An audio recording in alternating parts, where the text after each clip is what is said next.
태윤이 저 녀석은 물렁물렁 물러터진 게 아무리 봐도 차씨 집안 핏줄 같지가 않아.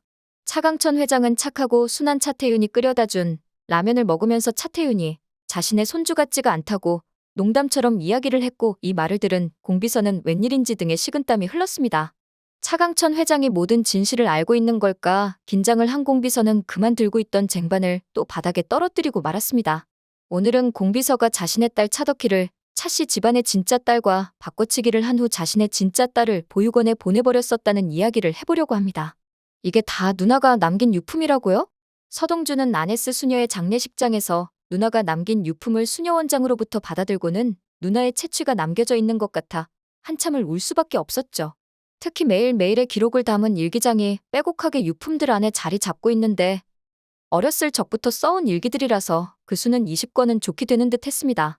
하지만 당장 해결해야 할 일이 산더미인 서동주는 누나의 일기장을 모두 읽지는 못했기에 그 안에 담긴 엄청난 진실들에 관해 아직 알 수가 없었지만, 결국 그 비밀의 키는 아네스 수녀의 일기장을 손에 쥐고 있는 서동주가 갖고 있었죠.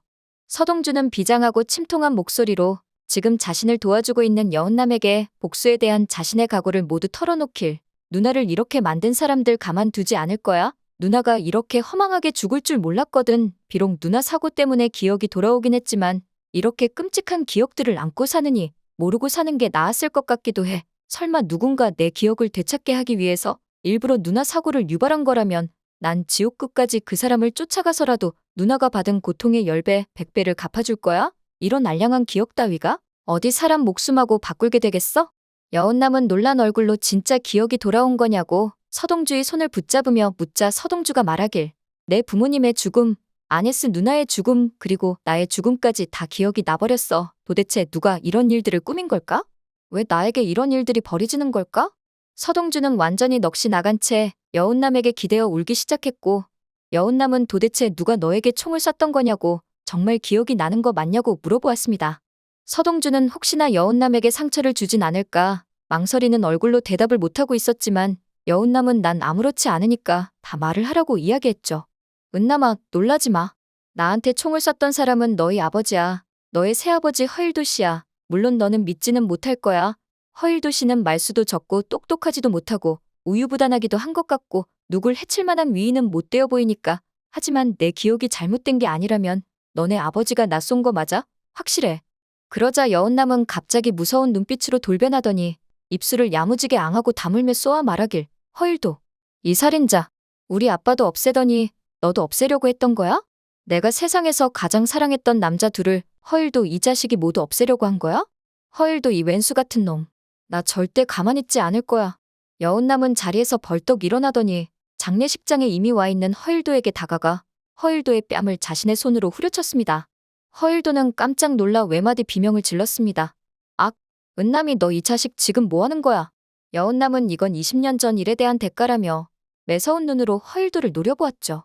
허일도가 놀라서 맞은 뺨을 붙잡고 있자 여운남은 이번 건 그제 일에 대한 대가라며 나머지 허일도 뺨까지 손으로 내려쳤고, 양싸다구를 맞고 너무 화가 난 허일도도 주먹을 들어 여운남을 한 대 치려던 찰나 서동주가 혜성같이 등장해 허일도를 말렸습니다.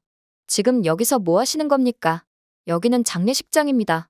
부모 자식 간에 다툴 일이 있으시면 집에 가서 다투십시오.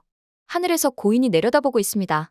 서동주는 그저 장례식장 유족인 것처럼 사무적으로 두 사람에게 말을 걸었고, 당황한 여운남이 서동주를 멍하니 쳐다보자 서동주가 여운남에게 할 말이 있다면서 몰래 눈빛으로 다른 데서 보자고 사인을 보냈습니다.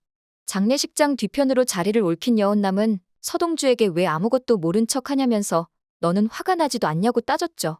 그러자 서동주가 진지한 얼굴로 말하길, 은남아, 내가 기억을 되찾았다는 걸 아무도 알아서는 안 돼. 그 사실을 다른 사람들이 알게 되는 순간 우리의 복수는 사실상 불가능해져. 아니, 불가능한 게 아니라 난 또 죽임을 당할 거야. 지난번에는 운이 좋아 부활을 했지만 두 번의 운을 기대하기는 지나친 욕심이니까. 그러니까 은남아, 조금만 기다려줘. 내가 모든 진실을 알아올게. 여운남은 서동주에게 알았다고 고개를 끄덕였고, 서동주는 아네스 수녀가 남긴 일기장에 모든 진실이 담겨 있는 걸 알지도 못한 채 진실을 알아내고자 허일도의 서재와 의문스러운 공비서의 방에 몰래 잠입하여 증거들을 찾겠다고 마음먹었습니다.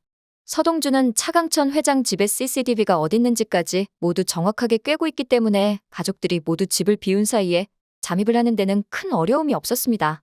하지만 허일도는 서동주를 쐈던 총, 이미 염장선에게 반납한 상태고 공비서 또한 모든 증거를 없애놓은 상태였기에 서동주는 허탕을 치고 말았죠. 그렇게 집으로 다시 돌아온 서동주는 진실은 차강천 회장의 집이 아니라 아네스 수녀의 일기장에 있음을 드디어 알게 되었죠. 아네스 수녀의 유품을 정리하며 일기장을 보다가 그곳에서 진짜 진실을 마주하게 된 것이었어요. 서동주는 최면 치료에서 봤던 장면들이 모두 잘못된 것은 아니란 걸 알게 되었고 어렸을 적 자기와 부모님이 당한 교통사고가 누군가에 의해 설계된 사고란 것을 확실하게 알 수 있었습니다. 과거 공비서는 차강천 회장의 집이 아닌 대상그룹 비서실에서 일하고 있는 능력자였고 그 능력을 인정받아 대상그룹의 임원 자리까지 올라가고 싶은 야망을 갖고 있었지만 시대상 여성들에게는 유리천장이 존재했기에 자신의 야망을 가슴속 깊이 묻고 마치 아무런 욕심이 없는 척 조용히 살아가고 있었습니다. 한편 그 시대 대기업 총수들이 많이들 그랬듯 차강천 회장은 본처를 두고 바람을 자주 피웠고 그 일들에 관한 뒷정리는 공비서 전담이었기에 공비서는 차강천 회장의 첩들과 본처인 회장 부인까지 모두 알고 있었습니다. 그렇게 차강천 회장의 부인과 친해진 공비서는 그녀를 위로하며 언니 동생하며 지냈죠.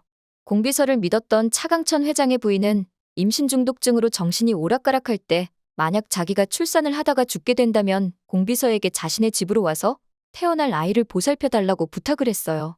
하지만 당시 공비서도 임신 중이었기 때문에 자신의 아이도 돌봐야 할 상황이었고 차강천 회장의 부인에게 죄송하지만 안 될 것 같다고 이야기를 하였습니다.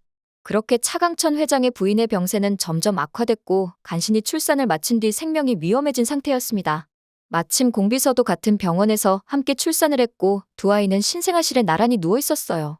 차강천 회장 부인은 죽기 전 공비서를 불러 제발 부탁이니 자신의 아이를 꼭 돌봐달라고 유언을 남겼고 차강천 회장마저 간절히 부탁하는 상황에서 공비서는 순간 나쁜 생각이 들고 말았습니다.